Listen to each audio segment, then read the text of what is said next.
things in order to participate, go over to the YouTube channel, UFO Paranormal Radio or International Public Radio.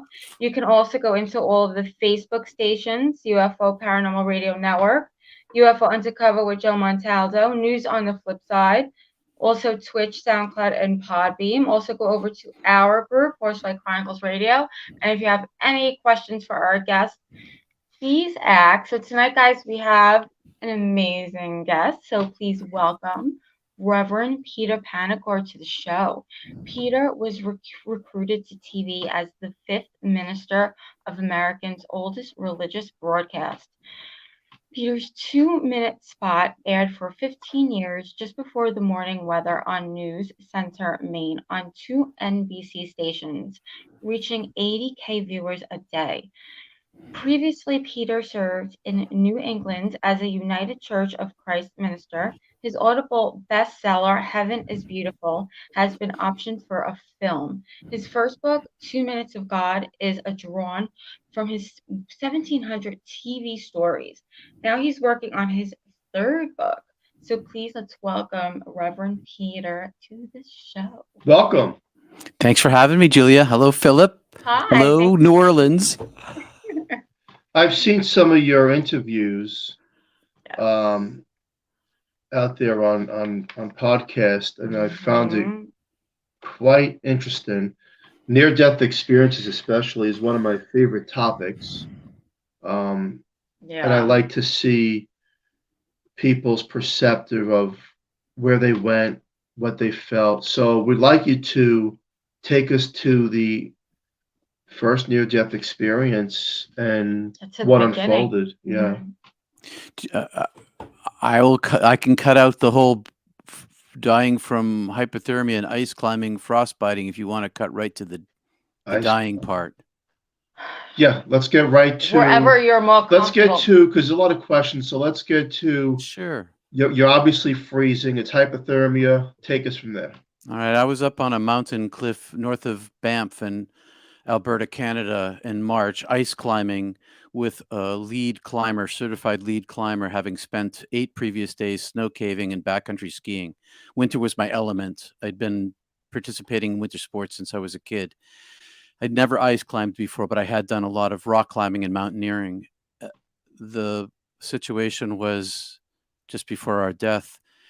It was sometime before dawn. We'd been fighting our way down the mountain. Hypothermia was advanced at this stage, which meant that my feet were frozen. But fire, cold is like fire. Yeah. It feels like fire when it burns, and my feet had gone beyond the burning stage. My fingers, I still have all my digits, but I was all bubbly from blisters after it was over. But so it's frostbitten. I was confused. I went to almost this last. Let me set a little more scene here. I'm clipped into the mountain. There's an iron pin and a ring and a carabiner, and it's epoxied into the mountain. There's a strap to my harness, and I'm on a ledge. My buddy's to my left. It's probably, I don't know, I'm guessing 3 a.m, 4 a.m. We've been fighting our way off this mountain in the dark from about 500 or 600 feet up, knowing that every single step that we're taking, we could fall, or every single step that we're taking, we're depleting our energy. So we're in a desperate, frightening situation, but we both kept our heads, because if you panic in the wilderness, you die. And we knew that we were going to die. We were trying to get off the mountain as like a last ditch chance so that we wouldn't die. But the whole night we knew that this was probably the result. So here we are in the dark on this ledge, one rappel to go, having fought our way all the way down to this position. And I had the rope, and Tim was to my left. I take one end of the rope, I tie it to my harness, I take the other end, and I throw it out around this ledge area. It's kind of a crook in the mountain. And as I pull it, it jams up above us. So and there's nothing I can do. I can't go back up again.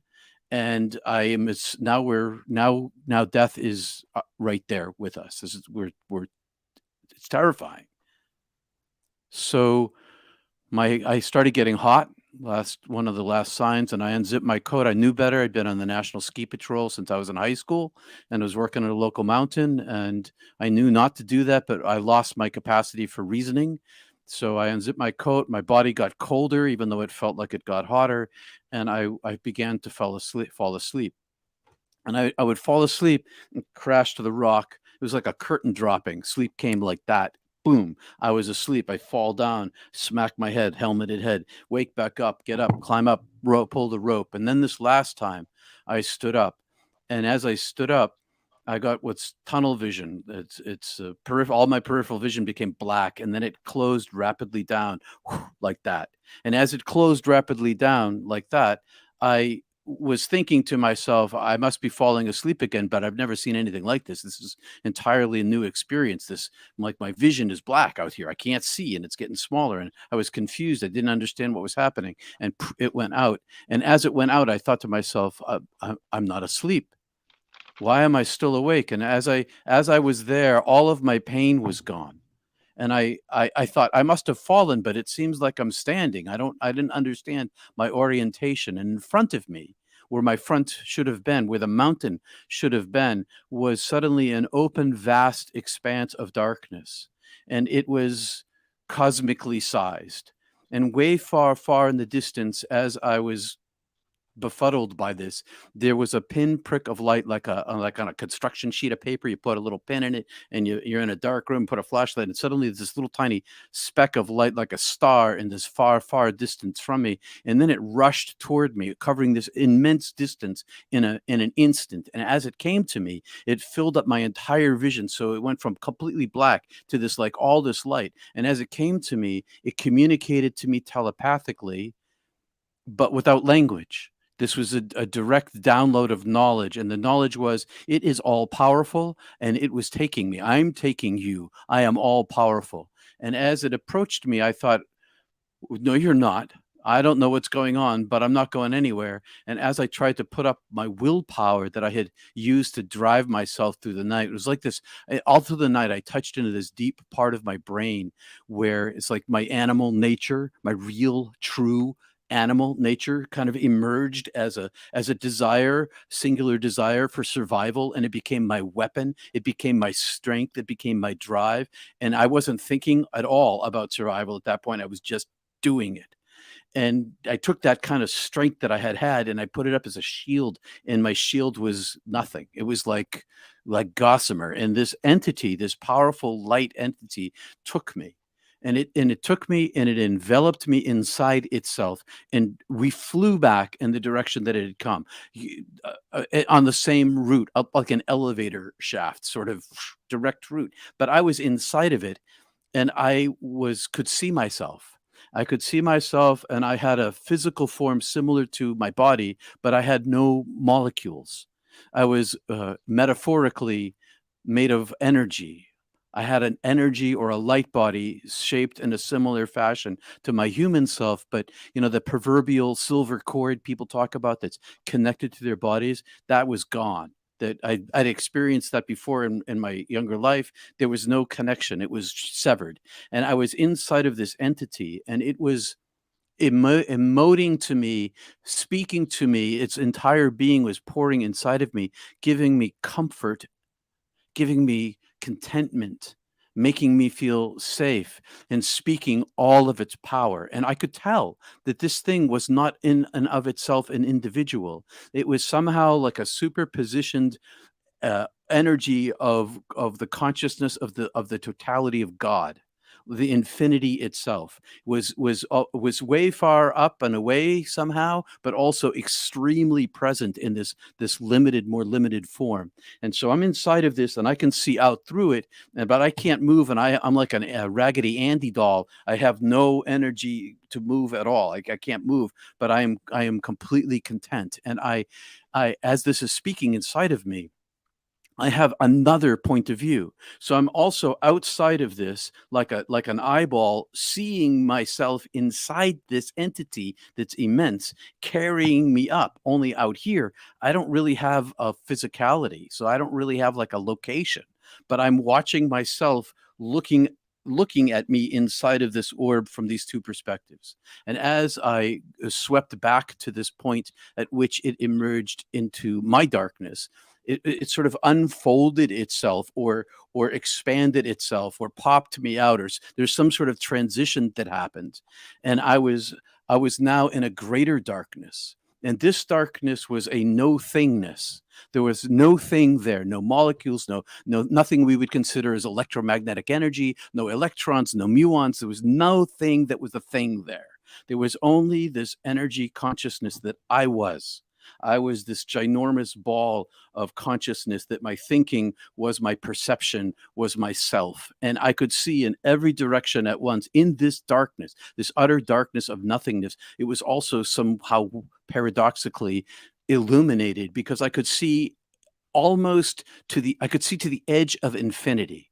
There was this point at which I could not see beyond, and it was darkness to me. But I knew that that was the beginning of infinity, which is a weird thing to say. Where does infinity begin? I don't know.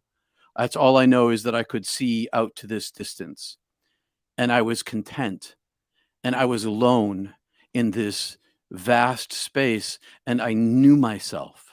Like I understood that this was me, and this had always been me, and I had never really been Peter. I had lived inside that, but it was not me, and to be cast off. Peter was cast off and unneeded, and I was content in of myself. And then this void, this darkness suddenly opened, like a rip or a tear or a door or a portal. And it was like a waterfall of light flowing down. And this waterfall of light flowing down was, I was ginormous. And this was super ginormous. It was much bigger than me. And it came toward me, and it was solid and transparent and translucent, and it was liquid, and it was energy, and it was flow, and its surface and its depth was bazillions of stars like colors, like colors that I'd never seen anywhere before. But they were all, I could see them all, and they were all white light at the same time. So there's this simultaneousness of them and the one. And this surface was solid, and it was translucent and transparent, and on the far side of it there was an entry into another heaven, a greater darkness, and it was compelling to me. It was the most seductive, most beautiful, most attractive, most desirous experience I had ever had, and I wanted to touch it. And so I moved toward it as it moved toward me, and I touched it with my being. And as I touched it with my being, it split me open and flowed inside of me, and it expanded me and filled me. And then all these things happened at once in this timeless space. And I'm going to stop there for a second, because you may have questions already, and I don't want to keep blathering on here, because I can keep going, but I'm going to stop for a moment. No, that's seriously amazing. What I was going to say is, in capital letters, wow. Where were you? Were you in heaven? I did. Yes, I didn't know it. I came to understand that later. But if there is such a thing as later, throughout the experience, it became, told me, the divine voice told me, yes, you're dead. I didn't know where I was, but I didn't care. All I knew is that this, as it infilled into me, it knew me. So this knowing happened with a capital K. It knew the whole of my soul's consciousness self. It showed me the length of my life, of my soul, and it showed me myself as a human being.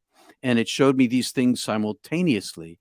So I'll tell it this way, that as it came into me, and I knew myself being known, and that there were no portions of me that were hidden, I experienced a hell of my own, my karma. My karma created my own hell.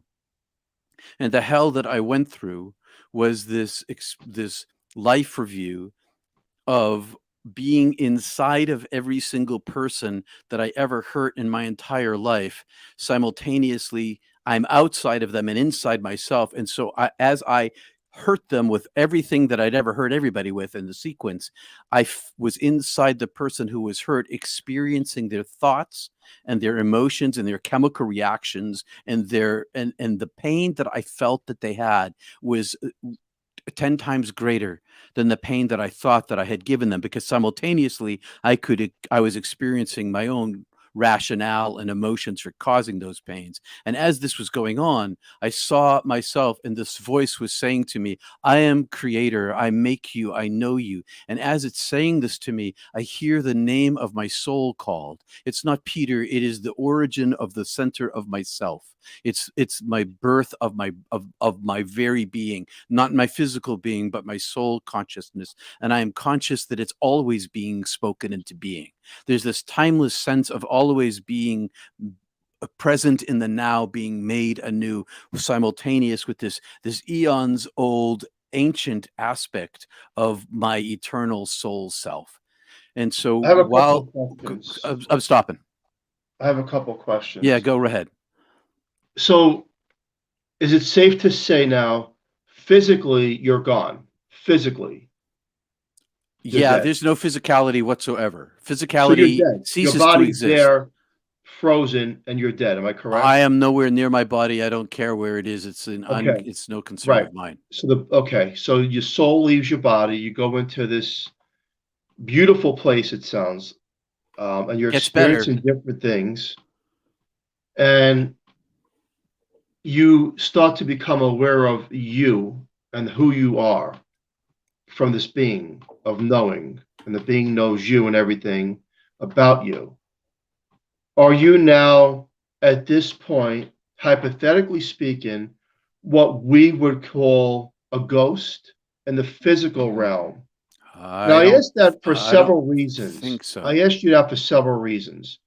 I ask you that because, well, first, we're paranormal investigators, and second, there's been a lot of studies done of people in hospitals that cross over, and they have the ability to see what's on the top shelves and what's going on, and the doctors watch, working on them, and then when they come back, they also talk about the prayers that were sent out, but they're in a spirit form in the physical realm as well. So were you in both physical form, or you just in one place in the spiritual place? I was just in a spiritual place. There was no part of me left in the physical world.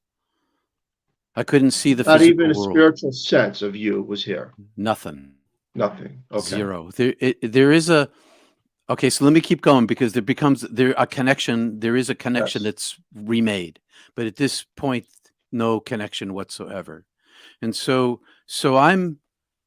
this is infilling me, and it's showing me my human self, and my human life, and I feel all of. And meanwhile, so the voice is this, I call it the voice with the capital V. It's inside of me, and it's all around me, and it is heaven itself, but it's also like super located next to me and inside of me. So it's like three places at once. It's everything and in me and next to me.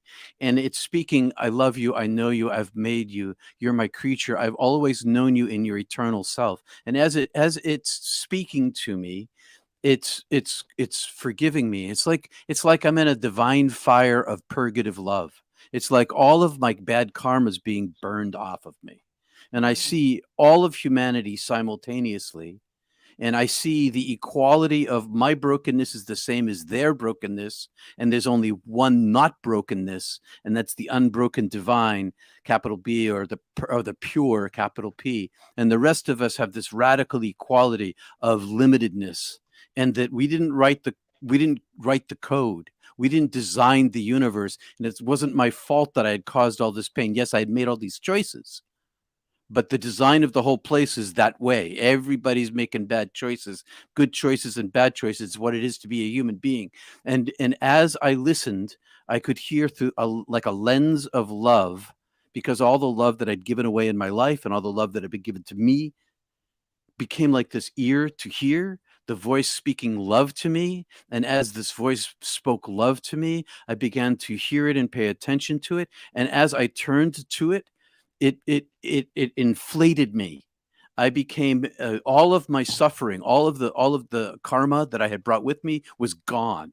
And I was inflated by beauty and love and knowledge and joy and union and awe and understanding and bliss and paradise. And I just, in knowledge, intellect, and I got bigger and bigger and bigger and bigger and bigger.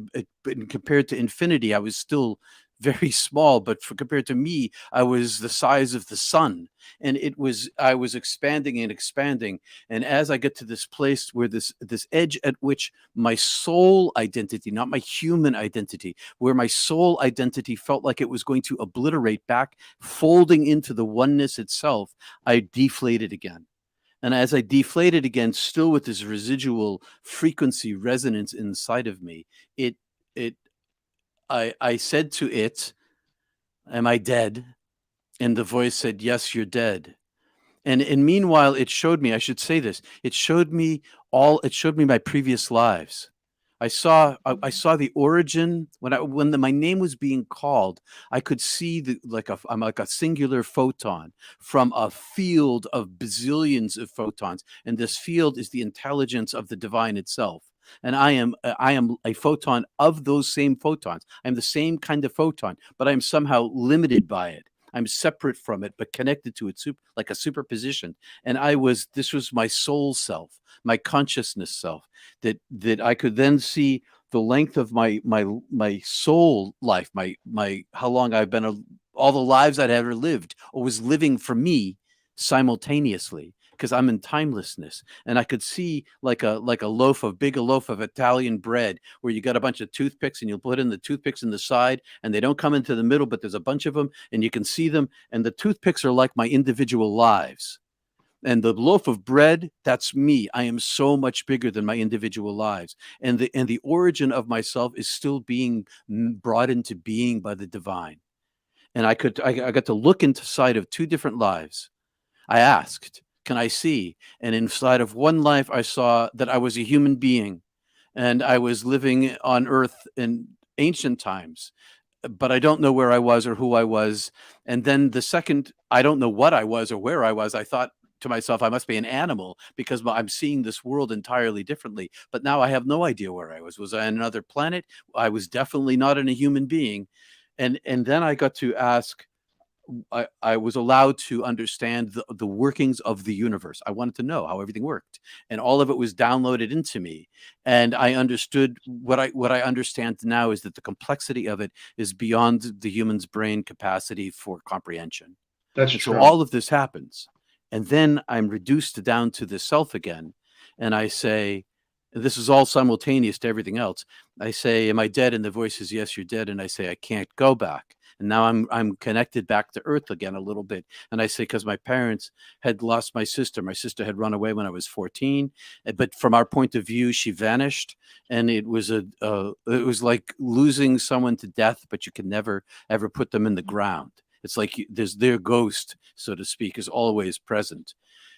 So I said, my parents are going to lose another child, and it's going to break them. And as I said this, I was swept across the breadth of heaven, of infinity, up to the edge of where our universe begins. So it's not like I was at the Big Bang, but I was sort of my vision was poked inside this field between heaven and our universe in live time. I could see all of the galaxies.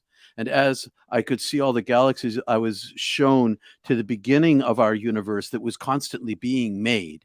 And there was layer upon layer upon layer of universes being birthed. It wasn't just our universe. I was in our universe, but there were all these other universes, like unlayering, I don't know, like a chiffon dress with 50,000 layers, and there's just one after the other after the other. And beyond that was the infinity I couldn't see, but they were all speaking love. All of these universes, this multiverse being created that I can see, including all of the galaxies and the universe I'm in. There's just a wave of love that pervades it all, inside all of it. And it's being birthed in front of me, and I'm being birthed in it. And it says, "In the way that I love you now, I have always loved you." And this love was the same love as creating all of these universes. And it was aimed at me in particular, but it was aimed at everything in particular. There was nothing that existed that lacked the fullness of the presence of the light itself. And as my vision was brought down, I was being shone, and I was like swept into our galaxy, and then down to our solar system, and then down to Earth. And Earth is like this hologram. And on this hologram, I can see 7 billion people in live time, all of them, all individually, all at once. I can literally see every single person. Like I'm looking at you two. It was as I'm looking at you two, but I'm also looking in the face of 7 billion people, and I can comprehend it. I can see every single person, and I can see everything they're doing. And some are sleeping, and some are making love, and some babies are being born. There's ships at sea, and wars, and death, and everything's going on. And inside of every single heart is this golden fleck of light, like a speck of gold dust. And it's brilliant. It's the most brilliant thing inside of every single person. But there's this foam that covers the earth, this deep, thick foam, and nobody can see it in anybody else, like I can see it from here. And the voice is still speaking to me. And it's saying to me, in the way that I love you now, I have always loved you, and nothing is lost. And I love every single one. No one is lost, and nothing is lost. It all is me. All of you are my beloved. And therefore all is well and has been well. And then it showed me my parents. And I could see my parents' faces, and like an accumulation of all of the suffering they suffered up until the night that I died. And then it became 2 timelines. And there were these 2 timelines going forward from there. And in the first timeline, it was their lives without me, and and the increase of their suffering. And then the second timeline was their lives with me, back with them, and the decrease in their suffering, but they still have a lot of suffering because they're human beings. And at the end of their lives, I see their deaths. And in their deaths, I see them as I am in my true self. And all is well with them. But I could also see that during now and then, they had a terrible life to live without me. And so I asked, and now I'm pulled back inside heaven. And I can no longer see the universe. And I say, do I have to stay here? Can I go back to help my parents? And if I do, can I come back here? And the voice said, yes, you can go back. We want you to come. It's your time to be here. Come. The whole thing was all about trying to keep me there, but also giving me a choice. And it said, if you want to, you can go back. And I say, can I come back here to this fullness of being, this light, this bliss, this understanding, this end of suffering, this only wholeness, and this only healing place? No, there's not like the opposite of healing there. It just doesn't exist. Suffering does not exist. And so I say, can I come back here to this bliss? And the voice says, yes. I say, I choose to live my life. And it says, you won't live your life, and flicks me out like a pebble off a finger. And I shoot back. And as I go back, it accompanies me in this reduced angelic form. And it surrounds me, and it's bringing me back. More than accompanying me, it's taking me. And suddenly in front of me, there's a million doorways. And all of these doorways lead back to this body. But they're all different lives. And in the center of all of these doorways, like a big, huge circle of them, is a big beam of light that takes up a fifth of these millions of doors. It's brilliant. It's bright. It's powerful. It's the most powerful thing there. And the voice says to me, go to the light. And I think to myself, I want some autonomy. I want the light. The light is all there is. I've just been in this state of union, but I wanted a little bit of me. And so I chose a little bit of me. And instantaneously, my choice was made. Choose, and I chose. And I went into a door of all these probabilities of what my life could be. And all of these doorways, all of the tunnels off of these doorways, all had interlocking doors. So they were all these possibilities and probabilities that I could possibly live.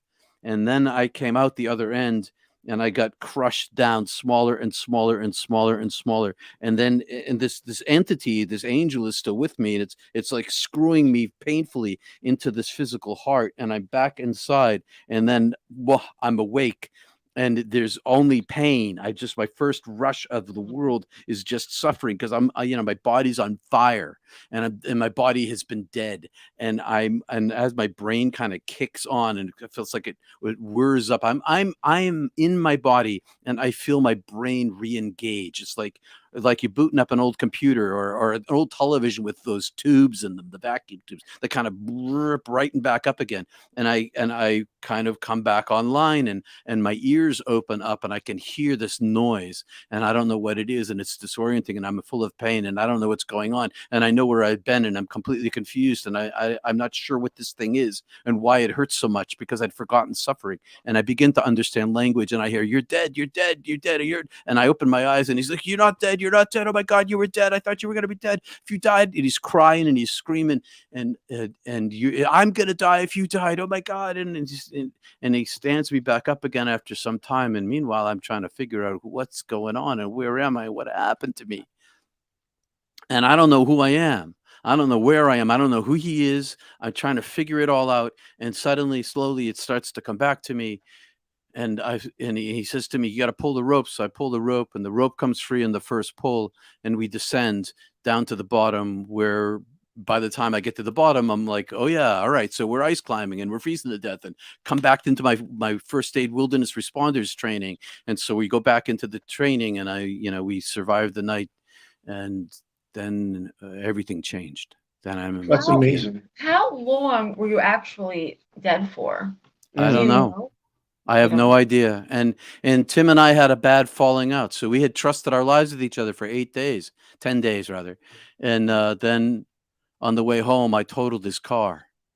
And we ended up in jail, and we had to pay our way out, and I had to hitchhike back to Montana, and I ended up with a stutter, and I left on this theater tour. I'd been a theater company at this university, and I left on this theater tour, and just before we parted ways for good. We shook hands because we our lives in each other's hands, but he was done talking to me because I had totaled his car. So I have some questions for you. You said it's timeless on the other side. So if you had to give a guesstimate in the physical realm, just a guesstimate, a month, a week, a year, 10 years, a guesstimate of how long, because you absorbed a lot in the amount of time you were gone. So give me a guesstimate. How long I was gone for? Like, I know what you're saying. So some people say it felt like 7 years or something like that. Right. I had no measure of time. I can only, and I don't know. I have no measure of time, and so I could make something up, but I'd be just totally making it up. Right. But, well, it's timeless, and then it's interesting because I interview a lot of people, and some people say years, and they crossed over for a few minutes, and because it's not measured, there's no measuring the other way. But I had no measurement. It was all the information they absorbed. I'm sorry. The information and knowledge that people absorb from the other side is like 10 years here, could be 20 years there. It's just so much more. Now, you said something else. You said you've seen other lives. So then that would mean you believe in reincarnation? No, I don't believe in it. I saw it with my own self. It's my reality. Can you explain that? Well, none of them were really me. So all these other lives I'd lived or I'm living, because they all seemed simultaneous to me when I was there, they were not me. They were an expression of me in a different dimension, in a different world. But myself, what I saw of myself was my true self, my true nature. And so in my entire life since then, now I know that reincarnation is real, but I've not pursued that in my life. I don't, if I end up knowing what I was in another life, great, but it's not my interest. My interest is the oneness of being. I came back and I went to divinity school to study mysticism, to learn with the great masters in the historical record, going back thousands of years, and all these different cultures taught and sought, and they all taught and sought the oneness of being. And that's the one thing that I mourned the loss of when I came back. Can I swear on radio? I should say I was upset. Yeah. I was upset. I was peeved that I made this choice to come back. I made a mistake. And so all I wanted was this one thing is all. So I know that reincarnation is real. I know I've been incarnated, but because none of them are actually me, I want to jump over. Right. It's like if you can start at the bottom rung or start at the top rung, I'm going to go to the top rung. Now, also, you said that you were explaining so much substance on the other side. So, in theory, do we have a beginning, or there is no beginning of us? It's an open-ended question because as a limited form, I had a start. And my start is always in the now. Yes. So yes, true. I had a beginning because I'm not the infinite. I couldn't see into the infinite, but I am also made of the infinite, from the infinite. The infinite is in me right now, making me exist. No connection to the infinite, no existence. So it's a yes and a no and a no and a yes. But for the sense of my consciousness, for my individuated soul self, I had a start, but from the sense of my superpositioned self, no. Okay. Do you, having this experience, do you fear death? No. Zero, zippo, nothing. Because I know where I'm from, I know who I am, I know where I'm going. All my life, I said this to my wife. I'm not afraid to die. And then when I finally came out of the NDE closet, I'm pretty open about that. And then in 2015, I died again. I had a heart attack, and I wow. was a happy guy. I said goodbye to my wife. I've been telling her, look, first chance I get to go home, capital H on that home, I'm going. I love you, but nothing compares. And Yeah, so, no, I know. but then I had this granddaughter and she needed me and I had an opportunity to choose again. Well, I have a question for you. A lot of people are going to want the answer to this. You said you had to choose. Now, I want you to think about this question. If you would have stayed and knowing what you know on the other side, would those that you have left behind been okay, Yeah. both physically and mentally, for the loss of you?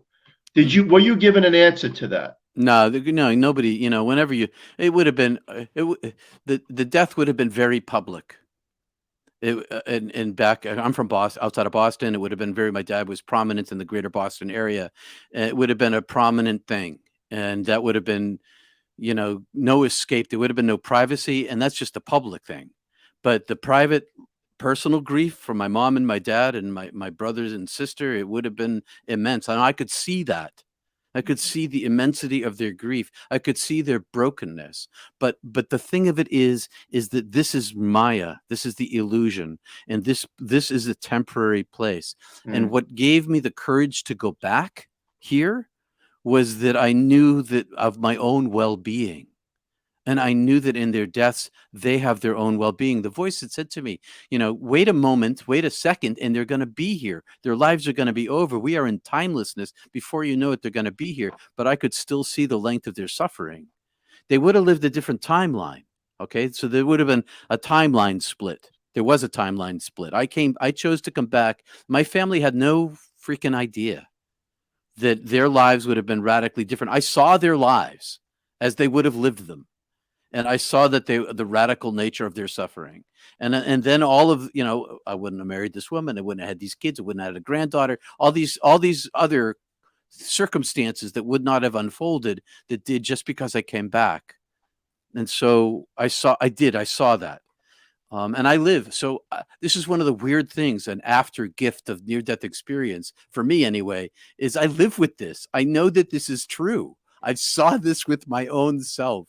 And so as I go through my life, I know that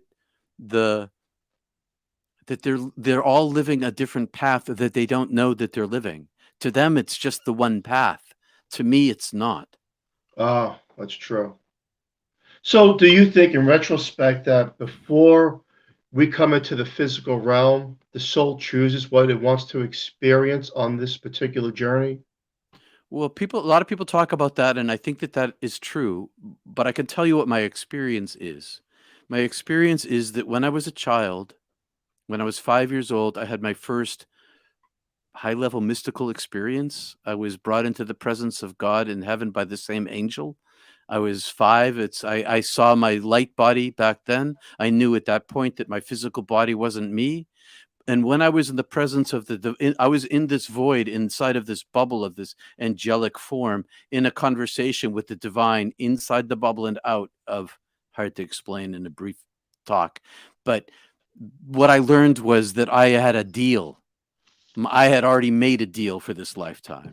And the deal was I worked for the divine in this lifetime. That's my purpose. And as I was in this presence when I was physically 5 years old, I was like, oh yeah, I do. Now I remember I have this contract. I'm like, and I agreed to it and I want to do this thing.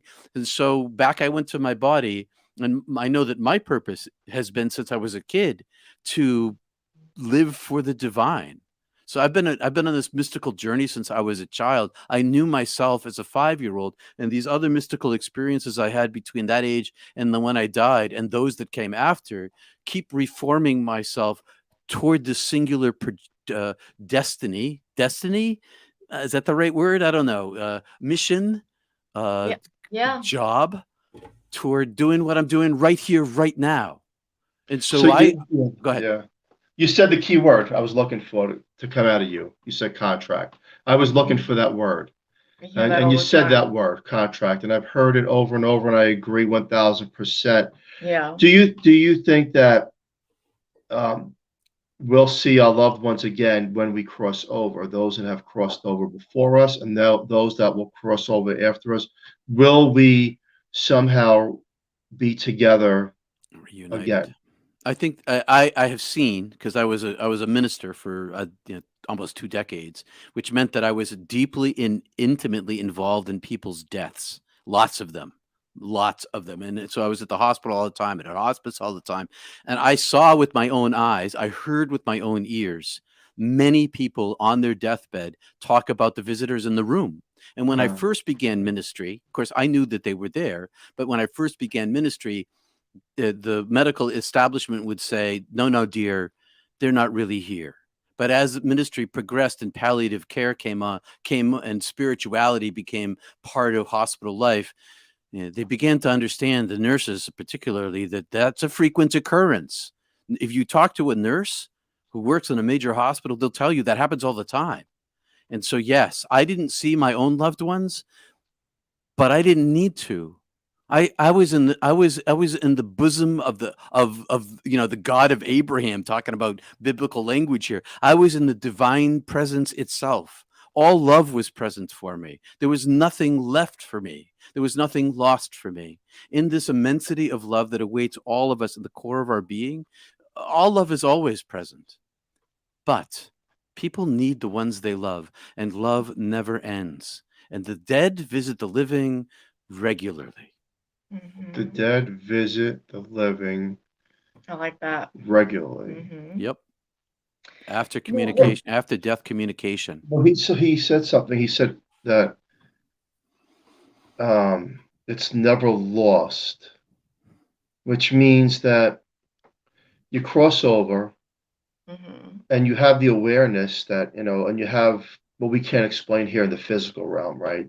It's just so much more above and beyond what we can even comprehend, like you said in the beginning of the show. But yet, each fragment of a person that we come into in the physical realm, nothing is lost. It seems like it's all interconnected. Very true. It is all interconnected. It's the knowing, like he said that as well. Fascinating stuff. I mean, this is fascinating. And, I'm glad you do what you do, because this can help a lot of people. There's so much grief right now. And I don't have to tell you when you turn on the news, and so many sad stories. And I do a lot of research on people who've crossed over like yourself. You have an amazing story. In fact, I myself had a near-death experience. So we're on some of the same shows. The other side, we're on a lot of other shows together. So I hear what you're saying. I feel what you're saying. A little bit of a different experience, but what you're saying rings to the heart and soul of a person. And people that are listening to this show, remember that even though those cross over before you, and we wonder why, and it's never lost. Like he said, like I would say, it's never completely lost. There's always a fragment in the time that we've made up that person's essence is always there. And prayer speaks volume. I can't tell you how powerful that is. So this is amazing, right? Yeah, and then of course it went by way. I mean, and way his too story and his fast. experience. This should be a movie based on your experience. Well, I just came Well- back from Malibu. We're meeting face to face with my producers for the first time. I've been working with them for 2 years, and so that's exactly what we're doing. I would be the first person to watch it.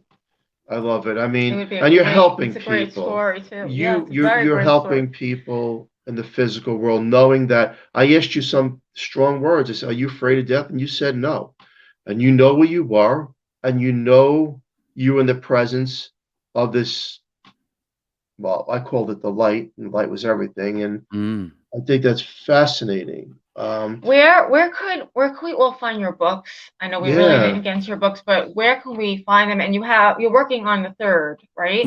Working on the third. It's part of the movie, and it'll hopefully come out a little before the film does. The Amazon and Barnes and Noble. It's an Audible and Kindle and paperback and international, and it's everywhere. And I'm at peterpanagore.love, and that's where all my links are. I run a show on YouTube called Not Church, where I deconstruct the Gospels and non-canonical gospel texts, like the Gospel of Thomas, from a mystical near-death experience point of view. You'd be surprised that Jesus sounds like a near-death experiencer to me. He doesn't sound like the guy they told me he was.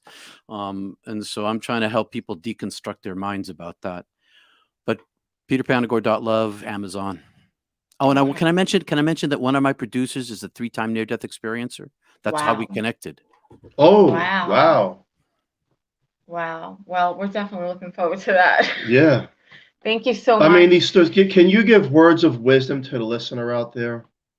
Yeah, I can. All is well, and all has been well, and all will be well, because the love of the divine is infinite. And if only you have a little tiny bit of love in your life, that's enough. That's enough. And to love as much as you can, and let love in as much as you can, and be kind and compassionate, because that's the currency of heaven. Money doesn't matter. Love does. It's the currency of earth. For humanity, it's the currency of heaven. So love yourself, love others. I agree, and that's beautiful. Yeah. And I would say out there, you can be the poorest man on earth, but you could be the richest man in soul. Thank you so much for coming on HORSEFLY Chronicles Radio. Thank you so much. Have a great night. Thank you. We appreciate it. And special thank you to Carnation for sponsoring the show. We love them. And join us next Monday on 105.3 FM from New Orleans. And stay tuned for Trishma with the Missing Piece. Everyone have a safe, great night. Thank you. Peter. Please share this show with a lot of knowledge, love, and wisdom. Everyone have a great, great night. Thank you. Thank you.